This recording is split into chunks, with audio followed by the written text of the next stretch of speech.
Welcome, Vault Dwellers. My name is Nacho Bidness. We're back at Croup Manor today to take a look at it when it's nighttime. There's not a whole lot to see because there are no electric lights here. So I thought that I would kind of do a little bit of a mod showcase here to talk about what I use to make this settlement look the way that it does.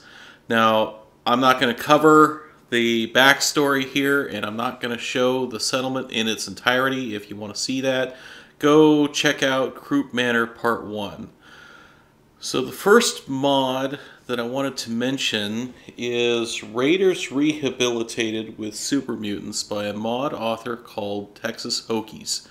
And what that does, it allows you to have super mutants that you capture with Wasteland Workshop cages act as settlers.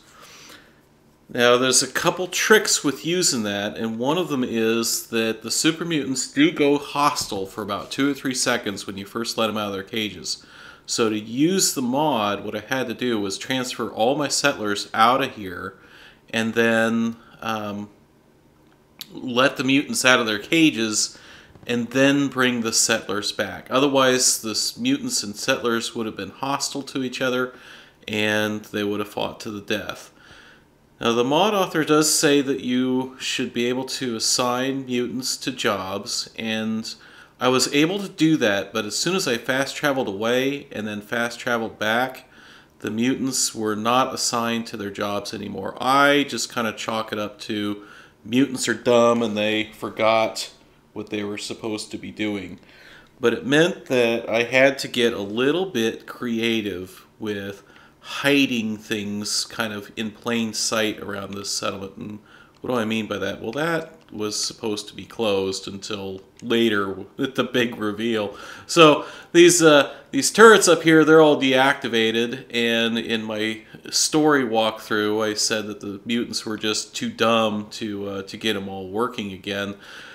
Of course, I want this settlement to have a good defense value so that when I leave, I can not be constantly getting bothered with having the settlement get raided. So I left myself a switch there so that I could turn these things on.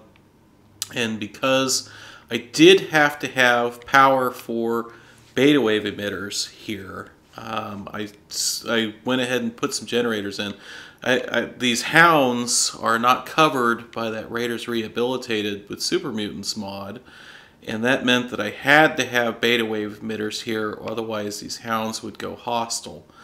So this container, which from the outside, except for the arm that's sticking through it, dagnabbit, it should look like a static thing that we can't get in, but it's actually out of box houses by a mod author called Ethereon, and you can open up the doors. Now obviously those doors clip, but that's okay. I actually wanted this to look like the doors could not be opened. So anyways, inside are a couple little teeny generators out of Settlement Objects Expansion Pack, as well as a few settlement objects that generate happiness, and two scaled down beta wave emitters. I used the Place Anywhere mod by Registrar 2000 to scale these things down along with the settlement recruitment beacons such that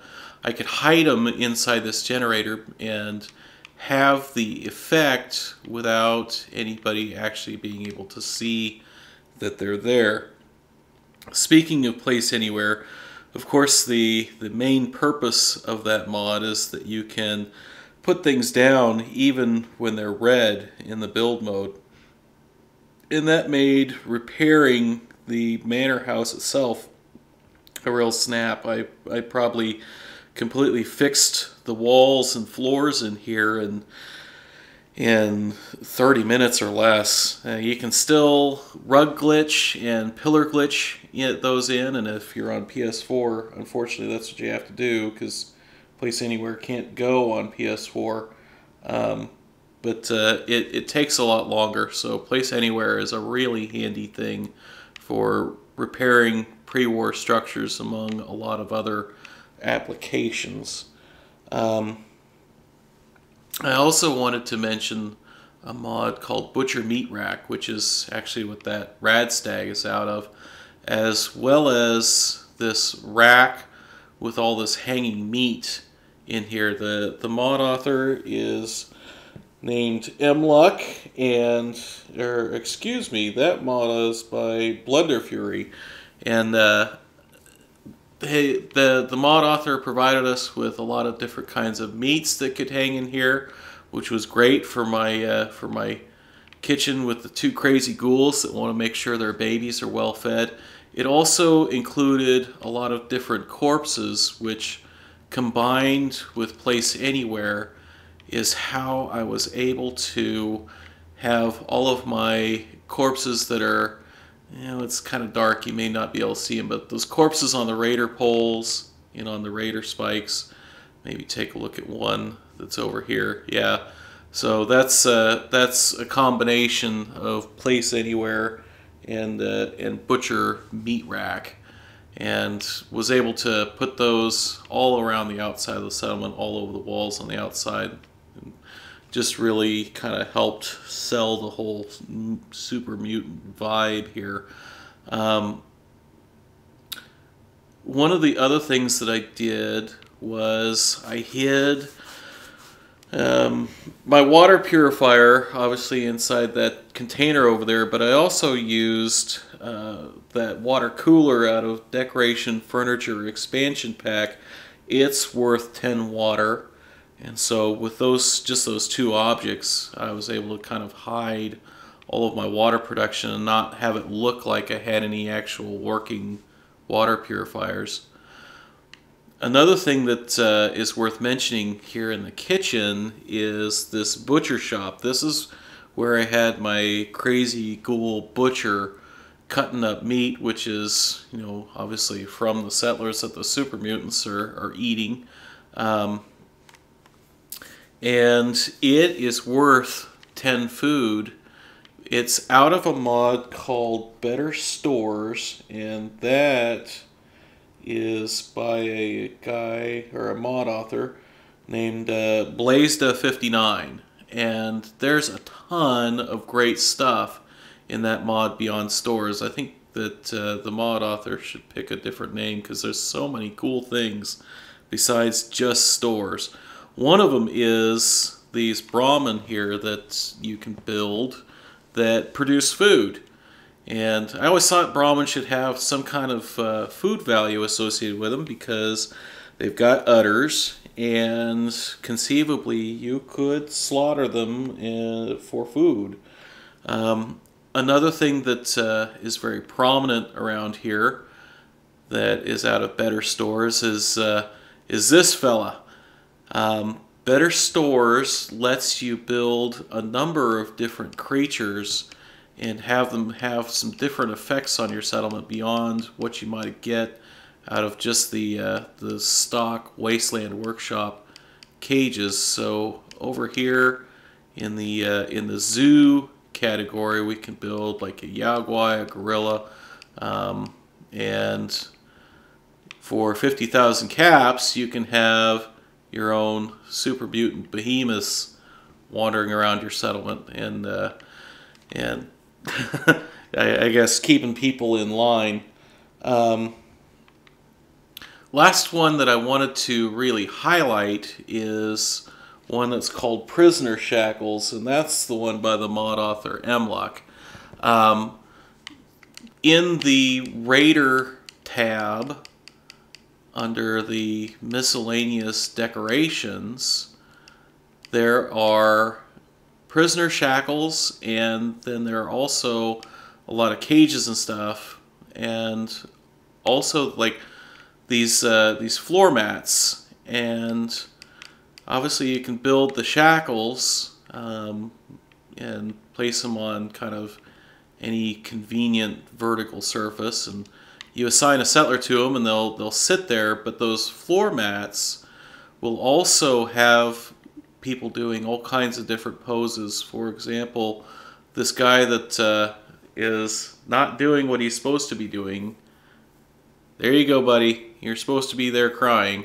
You assign them to the floor mat like a job, and they will hold those poses. So the guy over there kicking the wall, or the woman who in here who's gripping this fence, are all out of that Prisoner Shackles mod, and it was a kind of a convenient way to make sure that the settlers all stayed in the prisons that I had built for them instead of wandering around the settlement willy-nilly. I wanted to make sure that the settlement did everything that a settlement should do, or at least what I think a settlement should do, and that should be have enough beds for everybody, have enough food for everyone, enough water, and enough power and defense, and I also want it to generate income. So I've got stores here that are also kind of hidden in plain sight. This floor mat here, for example, the fellow that was excuse me, reading a newspaper during the day as a lookout for the wall kicker there. He's a trading emporium.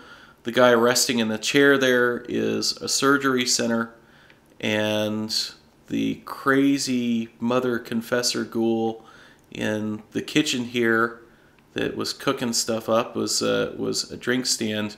And just by the way, combining the pastor's vestments with a ghoul with those blood red eyes and that hood, I thought it looked pretty vicious. I would not want that lady coming after me and saying that she's going to give me last rites before she slits my throat. No, the last store type is upstairs. The woman writing her memoirs on a clipboard up here is a clothing merchant. So the settlement does everything and has all the important store types. Excuse me. And you would never know it from looking at it. So show your mod authors some love by rating their mods highly and giving them favorites. If you like this video, be sure to hit the like button down below. And if you want to see more, be sure and subscribe. Got plenty of crazy settlement ideas coming up. And if you didn't like, please tell me why in the comments so I can try and do better next time. Until next time, my name is Nacho Bidness, and I'm saying it's a great big wastelands out there. Let's go have fun in it.